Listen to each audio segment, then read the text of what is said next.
வணக்கம். சிறப்பு நேர்காணலுக்கு வரவேற்கிறோம். நிகழ்ச்சியின் இன்றைய சிறப்பு விருந்தினர் பத்திரிகையாளர் திரு அரவிந்த் குணசேகர் அவர்கள். வணக்கம். வணக்கம் சார். கொங்கு பகுதியில் இருக்கக்கூடிய தற்போதைய கள நிலவரம் குறித்து பேசலாம். தொகுதி பங்கீடுக்கு பிறகு இந்த உரையாடலை நடத்துகிறோம். எப்படி இருக்கு கடந்த 2021 தேர்தலோடு ஒப்பிடுகிற போது இந்த முறை எப்படி இருக்கு? கடந்த 2021ஆம் ஆண்டு சட்டமன்ற தேர்தலில் மேற்கு மண்டலத்தில் அதிகப்படியான இடங்களை அதிமுக கூட்டணி வெற்றி பெற்றிருந்தார்கள். திமுக கூட்டணி 10 to 13 இடங்களுக்குள்ள தான் வெற்றி பெற்றிருந்ததாக தெரிகிறது. இந்த முறை மேற்கு மண்டலத்தில் அதிகப்படியான இடங்களை வெற்றி பெற வேண்டும் என்ற திமுக ஒரு அவர்களோட ஸ்ட்ராட்டஜியை மாற்றுறதை நம்ம பார்க்குறோம். ஒன்று, செந்தில் பாலாஜி கரூர்லேருந்து கோயம்புத்தூர் அனுப்பி வைத்தது. அதே போல் மேற்கு மண்டலத்திற்கான தேர்தல் பொறுப்பாளராகவும் பார்வையாளராகவும் செந்தில் பாலாஜி நியமிக்கப்பட்டிருக்கிறார். அவருக்கு கீழே ஒரு 35 இடங்கள் கொடுக்கப்பட்டிருக்கிறது. கோயம்புத்தூர், நீலகிரி, கரூர், ஈரோடு, திருப்பூரில் பாதி, நாமக்கல், இப்படி தான் அவங்க அதை வரையறுத்து கொடுத்திருப்பதாக தெரிகிறது. ஸோ ஒரு 35 இடங்களில் செந்தில் பாலாஜியின் மேற்பார்வையில் மேற்கு மண்டலத்தில் திமுக தேர்தலை சந்திக்கப் போகிறது. அதிமுகவை எடுத்துக்கொண்டால் 2 மூத்த தலைவர்கள் மேற்கு மண்டலத்தில் அவர்கள் கோலோச்சி இருக்கிறார்கள். ஒன்று வேலுமணி, அதே போல் தங்கமணி. இந்த 35 தொகுதிகளில் நம்ம பார்க்கும்போது ஸோ ஒரு க்ளோஸ் கான்டெஸ்ட்டாக தான் நம்ம அதை பார்க்குறோம். ஸோ எப்படி பார்த்தீங்கன்னாலும் ஆல்மோஸ்ட் ஒரு 20 to 25 இடங்களில் அதிமுகவும் நேரடி போட்டியாக வருவதற்கான வாய்ப்பு இருக்கிறது. ஸோ ஒரு கிளாஷ் ஆஃப் டைட்டன்ஸ் அப்படிம்பாங்களே, அந்த மாதிரி ரொம்ப உற்று நோக்கக்கூடிய ஒரு கான்டெஸ்ட்டாக அது இருக்க போகிறது. ஏன்னா அதிமுகவோட மற்ற எல்லா கோட்டையிலையும் திமுக எப்படியாச்சும் அதிமுக வீக்கெண்ட் பண்ணி வந்திருக்காங்க. நீங்கள் சவுத் எடுத்துக்கலாம், டெல்டா எடுத்துக்கலாம், சென்னை மண்டலத்தை எடுத்துக்கலாம், நார்த்லையும் டு ஒன் எக்ஸ்டென்ட் திமுக வெற்றி பெற்றிருக்கிறார்கள். ஆனால் இந்த வெஸ்ட்டுங்கிறது இன்னமும் அதிமுகவோட கோட்டையாக இருக்கிறது. எனவே அதை எப்படியாச்சும் வீக்கெண்ட் பண்ணணும், அதில் நம்ம இன்க்ளூட் பண்ணணுங்கிறது தான் திமுகவோட எண்ணமாக இருக்கிறது. நாடாளுமன்ற தேர்தலில் அதை கொஞ்சம் இல்லைங்க, 2019 நாடாளுமன்ற தேர்தலையும் நம்ம திமுக அந்த ரிசல்ட்டை நம்ம பார்த்துருக்கோம். திமுக அங்கே வெற்றி பெற்றிருக்கிறார்கள், திமுக கூட்டணி. ஆனால் சட்டமன்ற தேர்தல்னு வரும்போது அந்த 2 லீஃப் சிம்பிளுக்குன்னு அங்கே ஒரு வெயிட்டேஜ் இருக்கு அந்த வெஸ்டர்ன் ஏரியாவில். அதை டிஎம்கேவோட ரைசிங் சன் உதயசூரியன் சின்னம் தற்போது வரை தகர்க்க முடியவில்லை. ஸோ இந்த முறை ஒரு வெல் பிளான்டு ஸ்ட்ராட்டஜியோட திமுக காய் நகர்த்துவதை நான் பார்க்கிறேன். குறிப்பாக 2 சமூகங்கள் அங்கே இருக்கக்கூடிய அதே மேற்கு மண்டலத்தில் 2 ஒரு மைனாரிட்டி அங்கே இருக்கக்கூடிய அந்த சமூகங்களில் மைனர் ஓட் பேங்க் வச்சிருக்கக்கூடிய பட் ஒரு இன்ஃப்ளூயன்ஷியலான 2 பேக்வேர்டு கம்யூனிட்டி சமூகத்தை இந்த கூட்டணிக்கு ஆதரவுக்காக அவர்கள் காய் நகர்த்தியிருக்கார்கள். எனவே ஒரு காஸ்ட் அரித்தமெட்டிக்காகவும் அதே போல் ஒரு சோசியல் ஃபேப்ரிக்கும் பின்னக்கூடிய ஒரு கோalitionனை ஒரு கூட்டணியை உருவாக்கணுங்கிறது திமுக மெனக்கெட்டு வருகிறது நம்மால் பார்க்க முடிகிறது. ஏடிஎம்கேவோட கேண்டிடேட் லிஸ்ட் வந்திருக்கு. ஏடிஎம்கேவோட கேண்டிடேட் லிஸ்ட்டை பார்த்துருக்கோம். ஒரு வெல் பேலன்ஸ்ட் கேண்டிடேட் லிஸ்ட் தான்.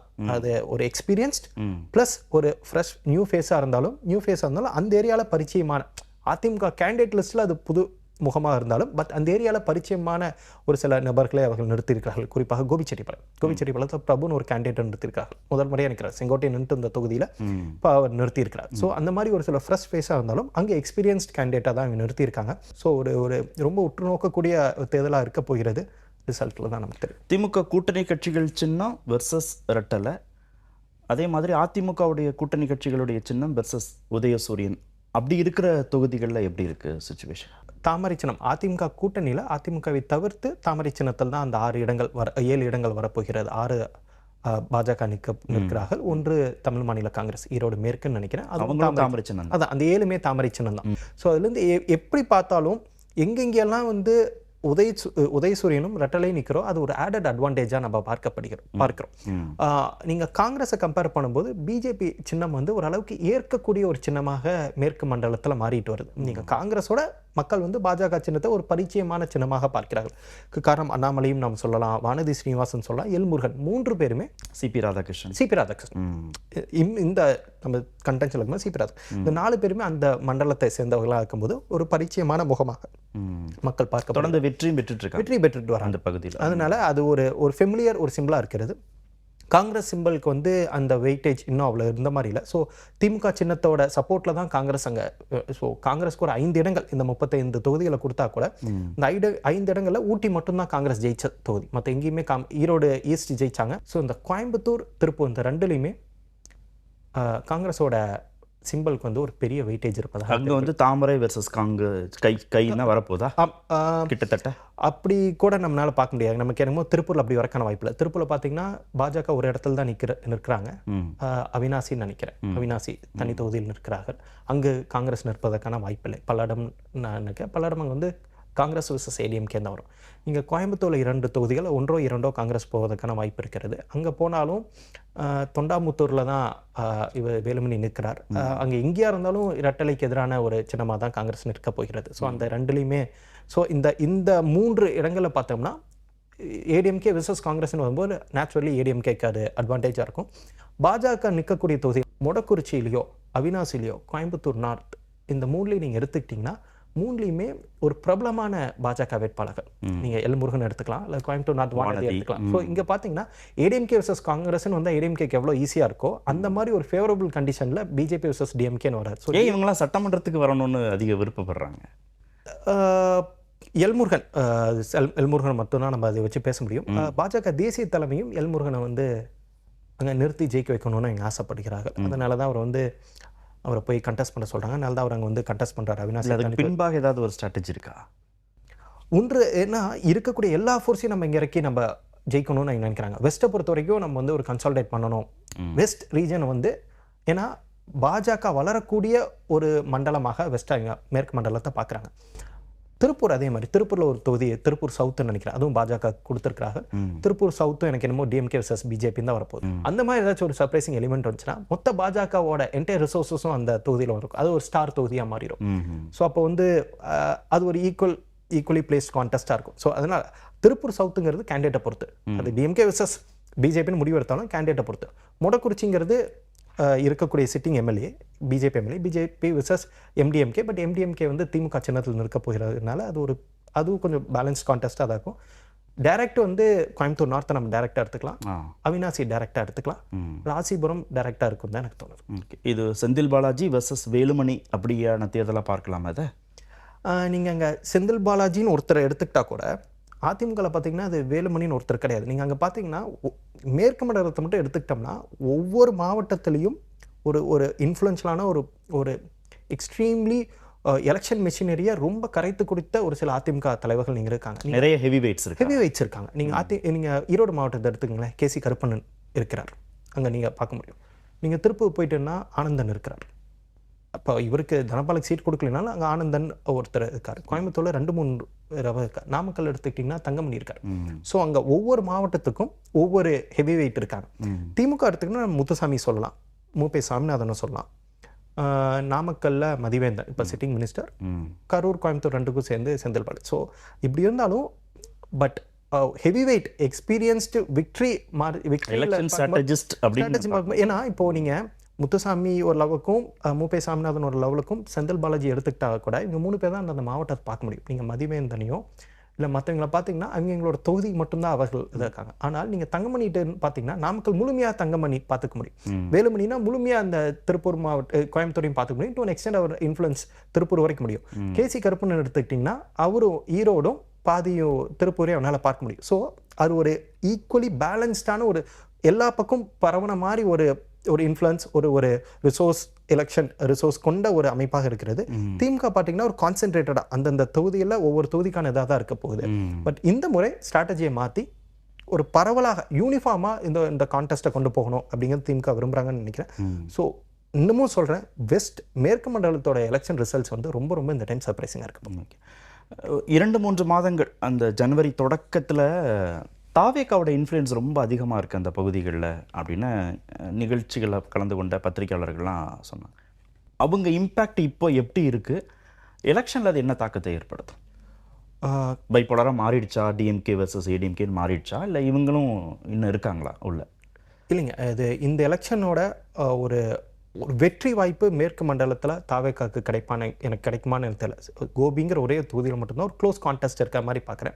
மற்ற தொகுதியிலெல்லாம் ஒரு கணிசமான வாக்களை செங்கோட்டையன் இருக்கிறதுனால மற்ற தொகுதியிலெல்லாம் ஒரு கணிசமான வாக்களை தாவேக்கா பெறும் என்பதுதான் என்னோட கணிப்பாக இருக்கிறது. ஏன்னா நம்ம களத்தில் நம்ம பேசும்போது நமக்கு தெரியுது. ஆனால் நான் ஜனவரி தொடக்கத்தில் பேசுனவங்க ஏடிஎம்கே விட அஹெட்டாக இருக்குன்ற மாதிரி அதாங்க. பட் ஆனால் அது எலெக்ஷன் வரும்போதுங்க அந்த லாஸ்ட் மைல் டெலிவரின்னு ஒன்று இருக்குல்லங்க, மக்களை கூட்டிட்டு போய் அந்த பூத்தில் அது ஓட்டா மாற்றக்கூடிய ஒரு திறன் இருக்குல்லங்க, அதிமுகவை நீங்கள் மேட்சே பண்ண முடியாதுங்க. ஏன்னா இப்போ நீங்கள் நிறைய ஹெவி வெயிட் சொல்கிறீங்கல்ல, அது இல்லைங்க, அதை தாண்டியும் தான் நான் சொல்கிறேன்ங்க. அதிமுகவோட பூத் ஒர்க்கர் நீங்கள் அவங்கள்ட்ட ஒரு பூத்துக்கு 600 800 வாக்கு இருந்துச்சுன்னா அந்த 600 800 வாக்கில் எத்தனை பேர் அதிமுக ஓட்டு போடுவார்கள், எத்தனை பேர் திமுக ஓட்டு போடுவாங்க, எந்த வீட்டுக்கு போய் பிரச்சாரம் பண்ணணும், எந்த வீட்டை நம்ம பிரச்சாரமே பண்ணாமல் போய்க்கலாங்கிற அளவுக்கு அவங்க வந்து ரொம்ப எல்லாமே அவங்களோட ஃபிங்கர் டிப்ஸில் இருக்கும். ஏடிஎம்கேவோட எலெக்ஷன் மிஷினரி அது வெஸ்ட்டில் ரொம்ப ரொம்ப well oiled machinery. DMK compare பண்ணும் பல மடங்கு அது ரொம்ப இது. அதனால நீங்கள் அந்த எலெக்ஷனுக்கு முன்னாடி 2 மாதத்துக்கு முன்னாடி நம்ம பார்க்குறதும் அது லாஸ்ட் மினிட்ல அந்த ஓட்டை கன்வெர்ட் பண்ணுறதும் ஏடிஎம்கேக்கு இருக்கிற பவர் டிஎம்கே கிடையாது. டிஎம்கேக்கே இல்லைங்கும் போது டிவிகேக்கு இருப்பதற்கான வாய்ப்பில்லை. இருந்தாலும் தாவேக்கா ஒரு 20% வாக்குக்கு மேலே வெஸ்ட்டில் எடுத்துட்டாங்கன்னா அது மிகப்பெரிய பாதிப்பு அதிமுகவுக்கு தான் இருக்க போகிறது. ஏன்னா அதிமுகவோட வாக்கு எப்படின்னா ஆன்டி இன்கம்பன்சி, திமுகக்கு எதிரான வாக்குகள் தான் விஜயும் பார்க்க போகிறார் அதிமுக. ஸோ அப்போ மக்கள் அதிமுக ஜெயிப்பதற்கு வாய்ப்பில்லை, அதாவது திமுக தோற்கடிப்பதற்கு விஜய் தான் கரெக்டான ஒரு ஆப்ஷன் மக்கள் யோசிக்க ஆரம்பிச்சாங்கன்னா அந்த வாக்கள் வெறும் சந்தேகத்தின் அடிப்படையில் விஜய்க்கு போக ஆரம்பிச்சா கூட அது அதிமுகவுக்கு அந்த கன்சால்டேட் பண்ணுறதுக்கான பிரச்சனையாக போகும். நான் இன்னொன்று நான் சொல்கிறேன், நான் இது எப்படி பார்க்குறேன்னாங்க, நம்ம ஒரு 18 வயதிலிருந்து ஒரு 35 வயது இருக்கக்கூடிய அந்த ஏஜ் குரூப் எடுத்தோம்னா, டெமோகிராஃபி எடுத்தோம்னா சுமார் 32% இருக்கிறாங்க ஆன் அண்ட் ஆவரேஜாக அசம்ஷனில் நான் சொல்கிறேன். கொஞ்சம் ஒரு எக்ஸ்ட்ராபுலேட் பண்ணி நான் சொல்கிறேன். 32 33% எடுத்துப்போமே. இந்த 32ல் 33%த்தில் ஒரு 15 to 15% மேலே தாவேக்கா இந்த ஏஜ் குரூப்பில் மட்டும் எடுத்தாங்கன்னா கூட அவங்க 20+ டச் பண்ணிடுவாங்க. இந்த 20+ எங்க டச் பண்ணாங்கன்னாவே இது அதிமுகவுக்கு தான் மிகப்பெரிய ஒரு பாதிப்பாக இருக்குங்கிறது தான் என்னோட கணிப்பாக இருக்கிறது. ஓகே, இந்த மேற்கு மண்டலத்தில் மைனாரிட்டி போலரைசேஷனுங்கிறது எப்படி இருக்கும்? ஏன்னா டிஎம்கே அதையும் மைண்டில் வச்சு தான் ஒர்க் பண்ணுறாங்க. இன்னொன்று பட்டியல் சமூக மக்களுடைய வாக்கு. இந்த போலரைசேஷன் எப்படி இருக்கும் அங்கே? பட்டியல் சமூக மக்கள் மேற்கு மண்டலத்தில் குறிப்பாக ரெட்டலையோடு தங்களை அசோசியேட் பண்ணிட்டு கொண்ட மக்கள். ரொம்ப பல ஆண்டுகளாகவே பட்டியல் சமூகம் வந்து ரெட்டலை சின்னம் தான் அவங்களுக்கு. அங்கே எங்கே போனீங்கன்னாலும் இங்கே ரெட்டலை சின்னத்தில் தான் தன்னை அசோசியேட் பண்ணிப்பாங்க. வாக்களிப்பதை தாண்டி தங்களை அசோசியேட் பண்ணுற அளவுக்கு இருந்தாங்க.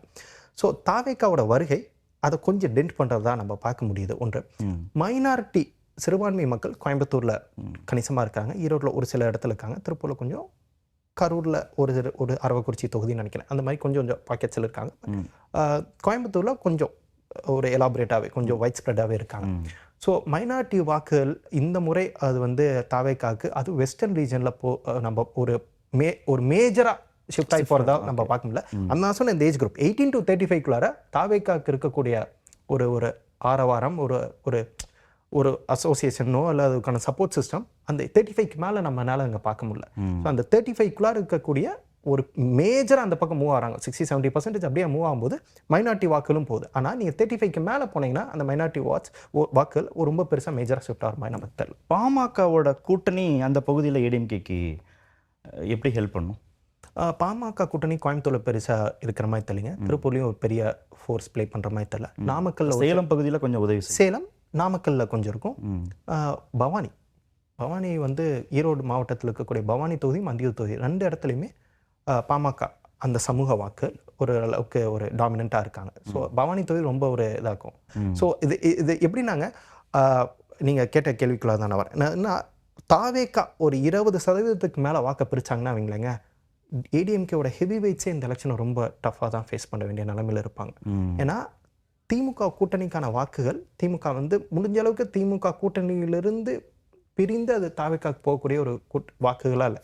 வெஸ்ட்டில் அது வந்து ஒரு கொள்கை ரீதியான ஒரு கூட்டணியாக இவங்க ஸ்ட்ரெச் பண்ணி வச்சுருக்காங்க. அதை அப்படியே தக்க வச்சுட்டாங்கன்னா போதும். ஒரு 35 to 40% அவங்க தக்க வச்சுட்டாங்கன்னாவே போதும்.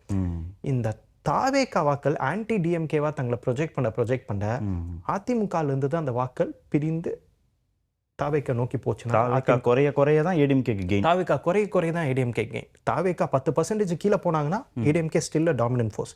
ஆனால் தாவேக்கா 15%க்கு மேலே எடுத்துட்டாங்கன்னா மேற்கு மண்டலத்திலேயே அதிமுக ஹெவி வெயிட்ஸே கொஞ்சம் சிரமப்பட்டு தான் கரை சேர முடியும். நன்றி நிகழ்ச்சியில் பங்கேற்றதற்கு. மீண்டும் சந்திப்போம். நன்றி, வணக்கம்.